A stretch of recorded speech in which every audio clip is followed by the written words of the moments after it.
जय श्री कृष्णा। राधे राधे। आप सभी का बहुत बहुत स्वागत है आपके अपने चैनल भक्ति सागर में। आज हम श्रवण करेंगे श्री शिव महापुराण रुद्र संहिता अध्याय 9। उमा सहित भगवान शिव का प्राकट्य, उनके द्वारा अपने स्वरूप का विवेचन तथा ब्रह्मा जी तीनों देवताओं की एकता का प्रतिपादन। ब्रह्मा जी कहते हैं, नारद, भगवान विष्णु के द्वारा की हुई अपनी स्तुति सुनकर करुणानिधि महेश्वर बड़े प्रसन्न हुए और उमा देवी के साथ वहां प्रकट हो गए। उस समय उनके 5 मुख और प्रत्येक मुख में 3-3 नेत्र शोभा पाते थे।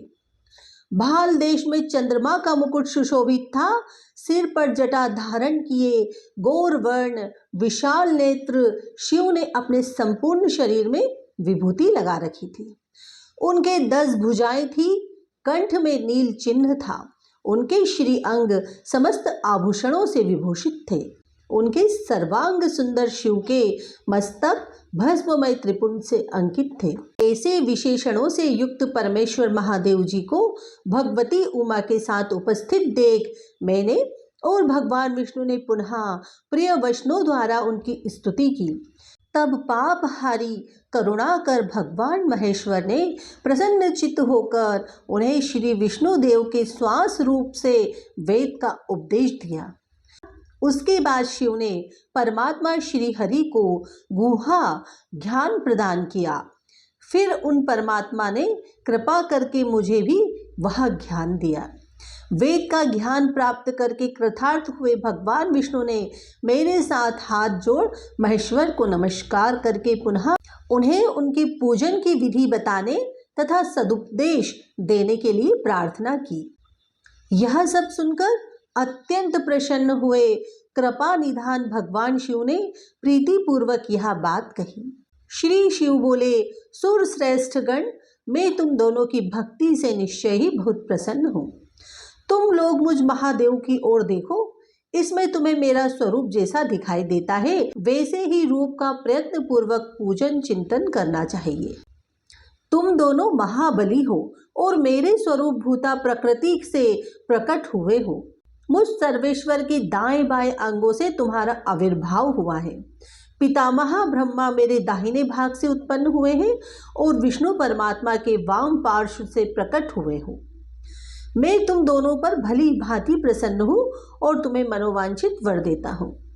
मेरी आज्ञा से तुम दोनों की मुझसे सुदृढ़ भक्ति हो। ब्रह्मांड, तुम मेरी आज्ञा का पालन करते हुए जगत की सृष्टि करो और विष्णु, तुम इस चराचर जगत का पालन करो।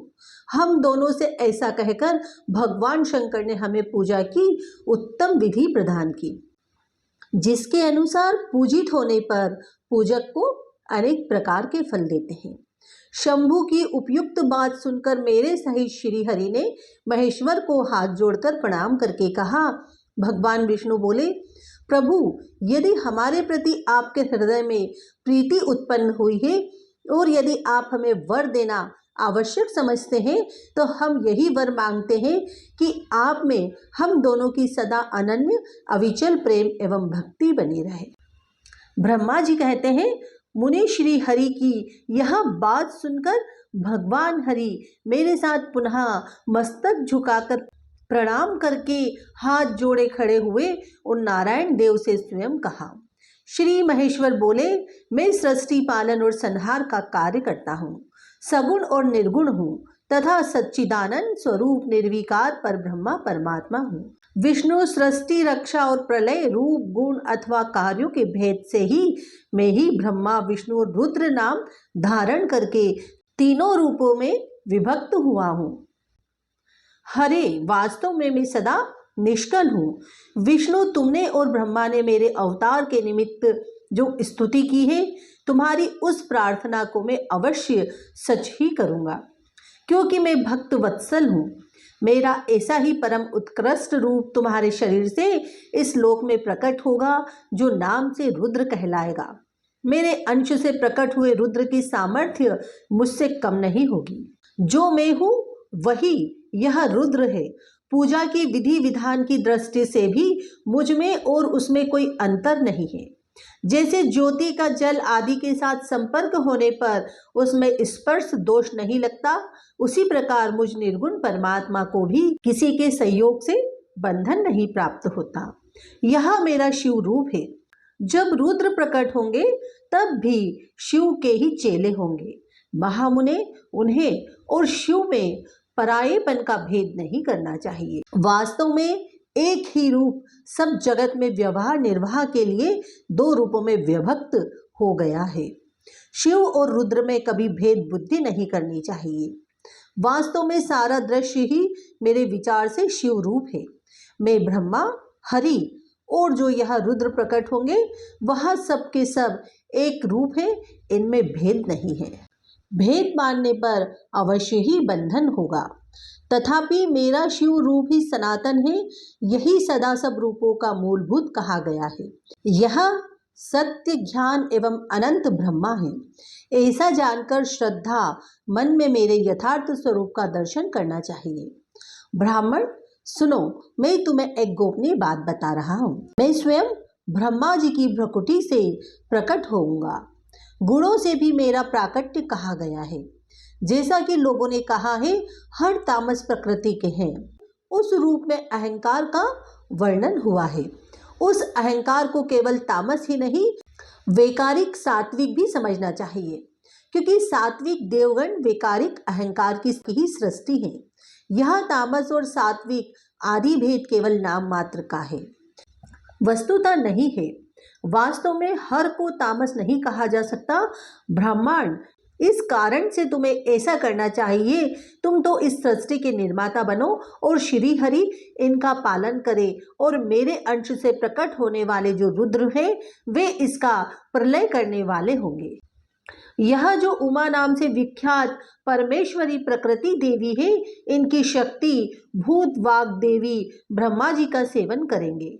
प्रकृति देवी से वहाँ जो दूसरी शक्ति प्रकट होगी वह लक्ष्मी रूप से भगवान विष्णु का आश्रय लेगी। तदंतर पुनः काली नाम से जो तीसरी शक्ति प्रकट होगी वह निश्चय ही मेरे अंश भूत रुद्रदेव को प्राप्त होगी। वे कार्य की सिद्धि के लिए वह ज्योति रूप से प्रकट होगी। इस प्रकार मैंने देवी की शुभ स्वरूपा पराशक्तियों का परिचय दिया। उनका कार्य क्रमशः सृष्टि पालन और संहार का संपादन ही है। सुरश्रेष्ठ, ये सब ही सब मेरी प्रिया प्रकृति देवी की अंशभूता है। हरे, तुम लक्ष्मी का सहारा लेकर कार्य करो।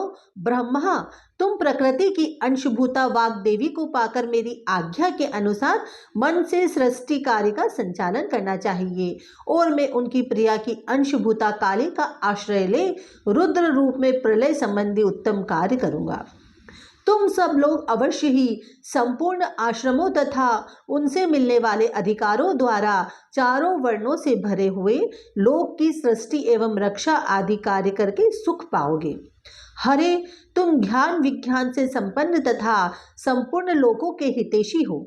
मेरी आज्ञा पाकर जगत में सब लोगों के लिए मुक्तिदाता बनो। मेरे दर्शन होने पर जो फल प्राप्त होता है वही तुम्हारा दर्शन होने पर भी होगा। मेरी यह बात सत्य है, इसमें संशय के लिए स्थान नहीं है। मेरे हृदय में विष्णु है और विष्णु के हृदय में मैं हूँ। जो इन दोनों में अंतर नहीं समझता वही मुझे विशेष प्रिय है। ब्रह्मा का दाहिने अंग से प्राकट्य हुआ है और महाप्रलयकारी विश्वात्मा रुद्र मेरे हृदय से प्रादुर्भाव होंगे। वैष्णव में ही सृष्टि पालन और संहार करने वाले राजस आदि त्रिविध गुणों द्वारा ब्रह्मा, विष्णु और रुद्र नाम से प्रसिद्ध हो। तीनों रूपों में पृथक पृथक प्रकट होता हूँ। साक्षात शिवम से भिन्न है, वे प्रकृति और पुरुष से भी परे हैं। अद्वितीय, नित्य, अनंत, पूर्ण एवं निरंजन पर ब्रह्मा परमात्मा है। तीनों लोकों का पालन करने वाले श्री हरि भीतर तमोगुण और बाहर सत्व गुण धारण करते हैं। त्रिलोकी का संहार करने वाले रुद्रदेव भीतर सत्व गुण और बाहर तमोगुण धारण करते हैं, तथा त्रिभुवन की सृष्टि करने वाले ब्रह्मा जी बाहर और भीतर से भी रजोगुण ही है। इस प्रकार ब्रह्मा, विष्णु और रुद्र इन तीन देवताओं के गुण हैं, परंतु शिव गुणातीत माने गए। विष्णु तो मेरी आज्ञा से सृष्टि करता पितामह का प्रसन्नता पूर्वक पालन करो। ऐसा करने से तीनों लोकों में पूजनीय होगे। ओम नमः शिवाय। शिव महापुराण का 9वां अध्याय पूर्ण हुआ। धन्यवाद।